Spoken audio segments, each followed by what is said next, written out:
Hey team, welcome back to Kinetic U. I'm sitting here with Scott Winges, head trainer, manager, part owner, and certified stud of Northwest CrossFit Interbay. And we're here to talk about CrossFit. For those that are unfamiliar with CrossFit, there's a lot of questions that come with it.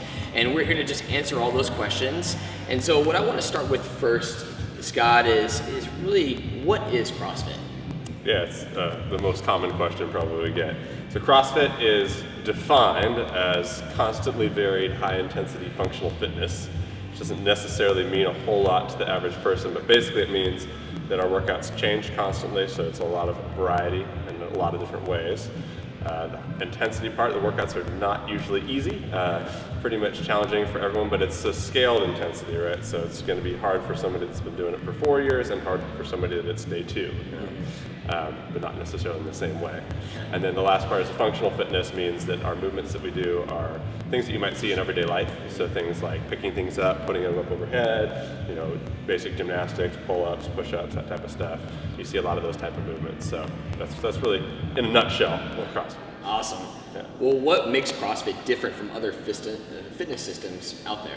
Yeah, I think there's a lot of different things. I could probably give you a long list, but if I was to pick 2 big things, I'd say that the variety is probably the biggest main difference. You have, not only do we change, you know, how long the workout is, if it's an interval, if it's 3 minutes, if it's 20 minutes, if it's 30 minutes, you know, whatever the time frame is.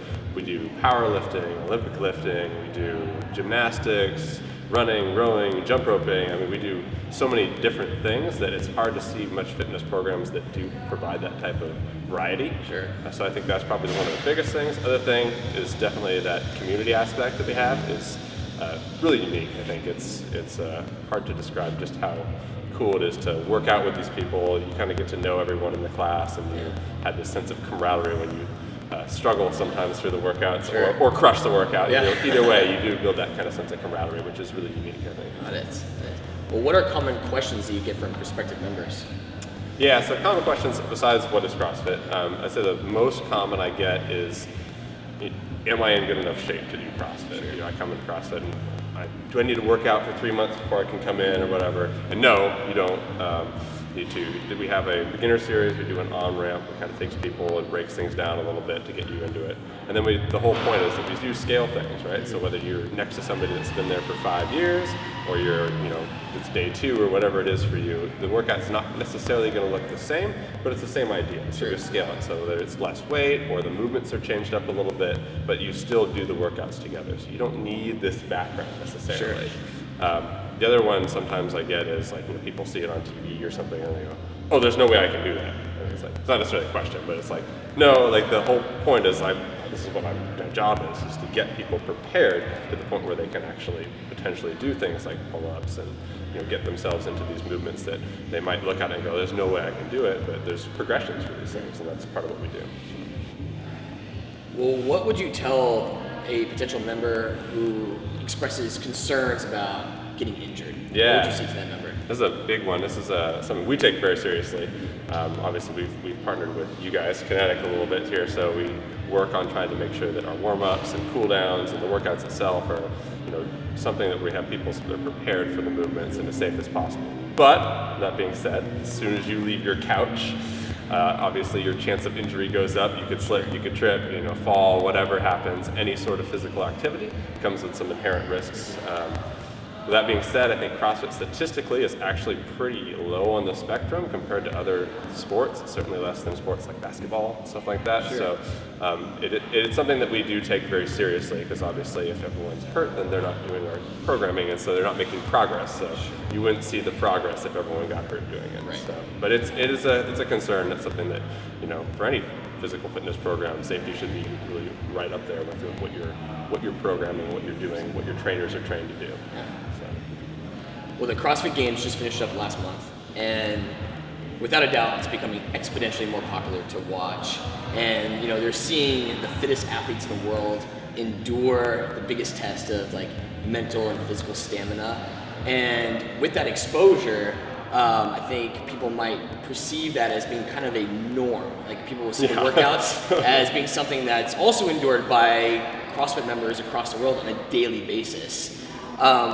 what would you say to that member that's asking those questions, or that presents like, I saw the games last month, that looks incredibly difficult, I don't know if I can do that? What would you say to that person? Yeah, that's a funny one. I mean, the games are something it's kind of a blessing and a curse in that sense, because it is really, really cool to see just how far CrossFit athletes have come.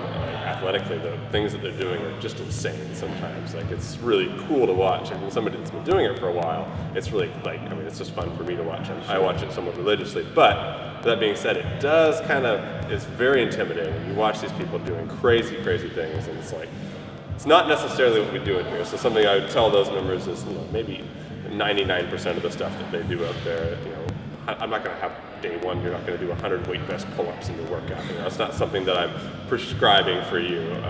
So it's not like exactly what they're doing in the games. This is the 1% of the 1% that make it to these games at this final level. So these are people, almost all the athletes at the games also have really competitive sports backgrounds, whether they're doing rugby, professional gymnastics and stuff. So they come from something else in addition to the CrossFit. So if that is your ultimate goal, potentially you can start training for 4 or 5 hours a day and stuff. But for most people, that it's more of a lifestyle choice and trying to become healthier, become fitter, get that whatever pant size down or whatever you're looking for. And it's a little bit different than what they do on the TV. Yeah. So I wouldn't say, I'm not going to have you pick up a 500-pound yoke and walk around the room, do lunges with it or something like that. Day one, it's not happening. So calm down. That's my yeah. Well, you guys offer a great beginner series. I know that because my wife just finished the beginner series a few weeks ago. She crushed it. She's an active member in the CrossFit community. What are the goals of that beginner series? Well, a lot of goals. I guess I just pick a couple so I don't ramble. 2 big ones I'd say is, number one, we want to introduce people to movements that they might not have seen before. So we generally structure it so about 4 new movements a day, and we're just going over how to safely perform these movements, basically. What the muscle groups we're trying to engage are, what can go wrong with the movement. So starting with basic things like air squats and push-ups and sit-ups and that type of thing, and then moving on, kind of builds on it a little bit to some of the more complex things we do here. We do so many different things that it's it's nice to have this series to kind of at least get people prepped so they have a foundation. So when they come into classes, it's not quite so intimidating. Yeah. The other thing that we do with it is 6 days that have 6 workouts in it. And so we do ramp the workouts up a little bit so you kind of get that heart rate used to being elevated a little bit more. We do have people that come in, haven't worked out for 5-6 years or whatever. So rather than going in on any sort of random workout that we might have during the week that might be a little bit more challenging, we know day one what we're doing with these people. And it gives the coaches a chance to kind of figure out, this person has things where they're maybe ankle, knee, hip, something's going on there, so now I know to watch for that before they're put into a really hard challenge. Sure. So there's a lot of things, but yeah, those are 2 main ones. Well, the final question I have for you, Scott, is what would your members say is the best part of CrossFit? Ooh, I mean, besides their awesome coach, I think probably the community is the main one I hear. Again, when you do these workouts together, there is something very cool. It's kind of camaraderie to it, where you come together, you're doing this thing that is sometimes challenging, oftentimes the most exciting part of the day in general, because you're doing maybe I never did a pull-up before, now I'm doing them, and you kind of see everyone else grow, everyone's there to better themselves. But this community aspect is really, it's hard to even describe necessarily until you get into it, but it's very fun. That's probably the main one. Thanks for your time, Scott. Absolutely, Sean. My pleasure, man. It's good to see you. You heard it here first. Scott Winges, head trainer, manager, and of course, certified practitioner of awesomeness. Hopefully that helps clear the air, or the chalk, if you will, on CrossFit, answers questions that you have, and motivates you a little bit more to maybe pursue CrossFit in the future. Thanks for watching. Be Kinetic.